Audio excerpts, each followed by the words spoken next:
9 सितंबर को देश को नया उपराष्ट्रपति मिलने वाला है, जिसे लेकर कवायद तेज है।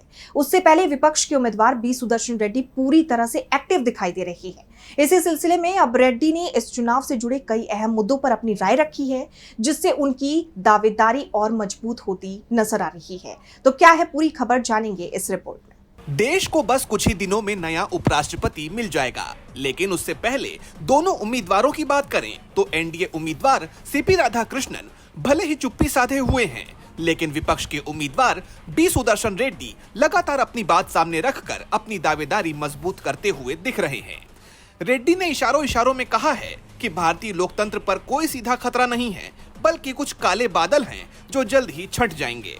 उन्होंने बताया कि वो 51-52 साल से संविधान से जुड़े हुए हैं और उपराष्ट्रपति पद के लिए उनकी उम्मीदवारी उसी संवैधानिक यात्रा का हिस्सा है, जो चुनाव के नतीजों के बाद भी जारी रहेगी, फिर चाहे वो हारें या जीतें। रेड्डी का मानना है कि उपराष्ट्रपति का पद, जो राज्यसभा के सभापति भी होते हैं, राजनीति से परे होना चाहिए। उच्च सदन यानी राज्यसभा में विपक्ष को अपनी बात रखने का ज्यादा मौका मिलना चाहिए, क्योंकि सत्ता पक्ष अपनी बात पहले ही रख चुका होता है।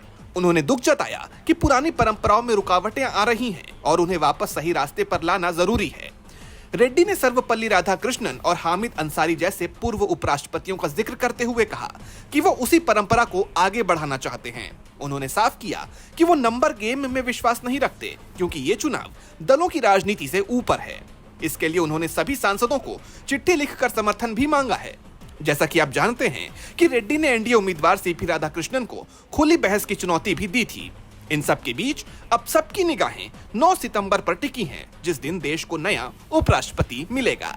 डीबी लाइव की रिपोर्ट।